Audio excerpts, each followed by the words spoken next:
Alrighty, the Tucker tapes have been released, although not entirely. Well, actually, you know what?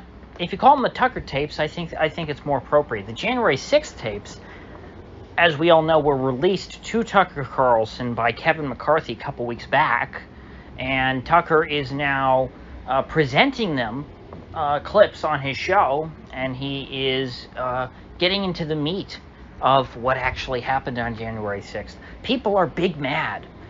Even Republicans are calling for Tucker to be censored and shut down, and they want the tapes resealed.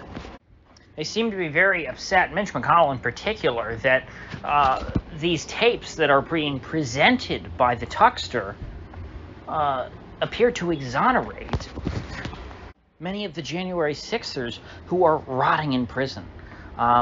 So far, what we saw last night was nothing that shocked me. It showed the police helping people who have been, convicted of crimes related to January 6th move their way around the Capitol, enter certain rooms, get in the Capitol itself. The QAnon shaman was highlighted in particular by Tucker last night, showing that the only reason he was in the Senate chambers is because there was a group of police officers who were actively trying to find a way in to let him in there.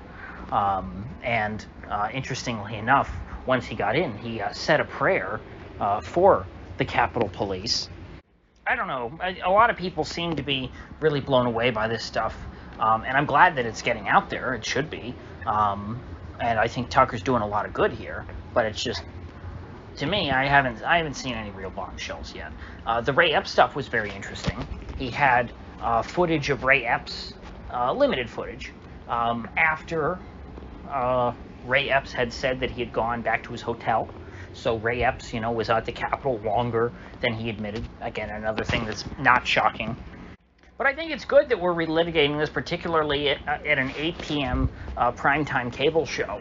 I mean, could you imagine if 9/11 or Pearl Harbor were given this kind of scrutiny back in the day, so soon after the event had taken place? I think that Tucker is doing the Lord's work in ensuring that January 6th does not permanently get ingrained into our national myth and doesn't become, the creation story of, whatever the new age of totalitarian is in America. Pearl Harbor is the creation myth of the America that existed from, well, really the end of World War II until the last few years, I'd say.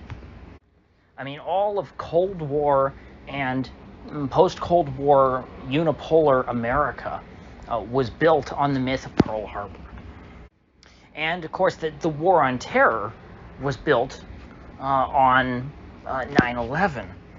And so those events required a very strict and very severe narrative behind them in order to justify all of the actions that were taken by the state, by Washington, against, one, the American people, and two, people around the world. And so likewise, January 6th has been used to try and justify new tyrannical overreach. They want to expand the Capitol Police all over the country. They want to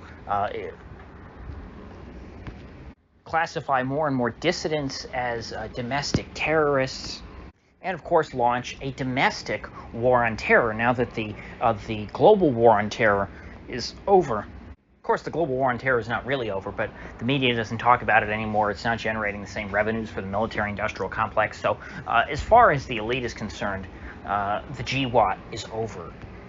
But no, that does not mean the troops are coming home. The troops are never coming home. So Tuck is out there throwing cold water on the January 6th narrative, and he is helping to exonerate these people who were wrongly persecuted, who were convicted in kangaroo courts.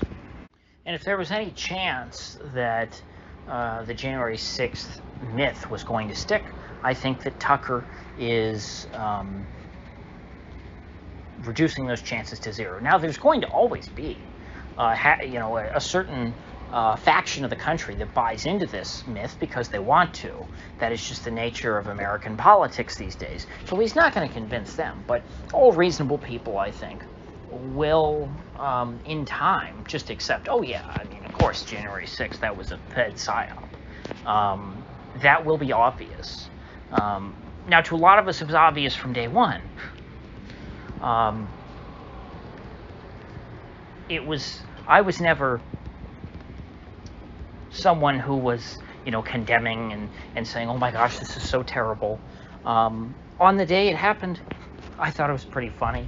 I didn't think it would be effective, but I said, it was pretty funny. It serves them right. You politicians, you should be running scared. Not that I thought anything was going to happen to them, and of course nothing did, because obviously these folks are not going to do anything to them.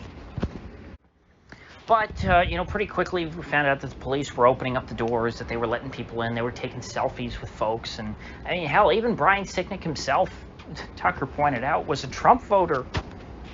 So I will watch the Tuckster again tonight.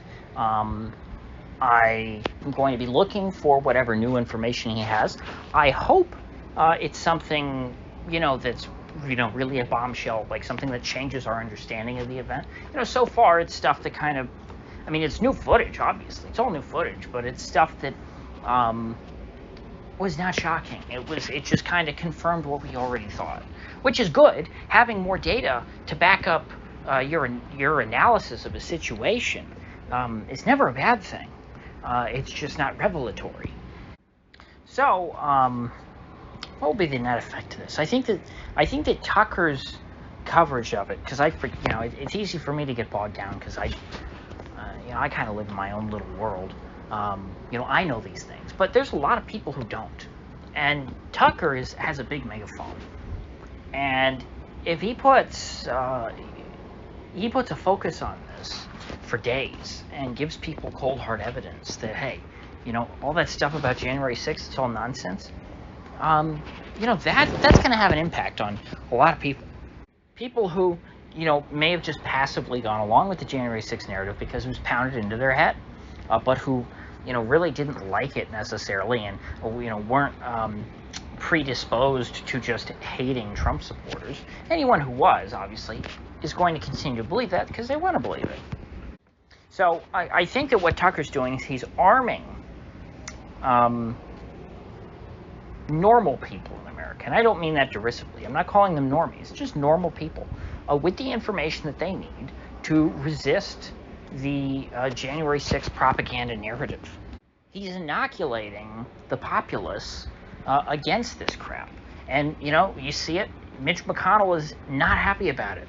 Nor are the Democrats, nor are most Republicans.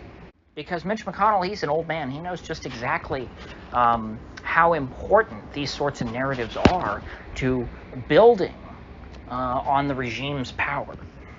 So, with that said, I will see you folks back here tomorrow.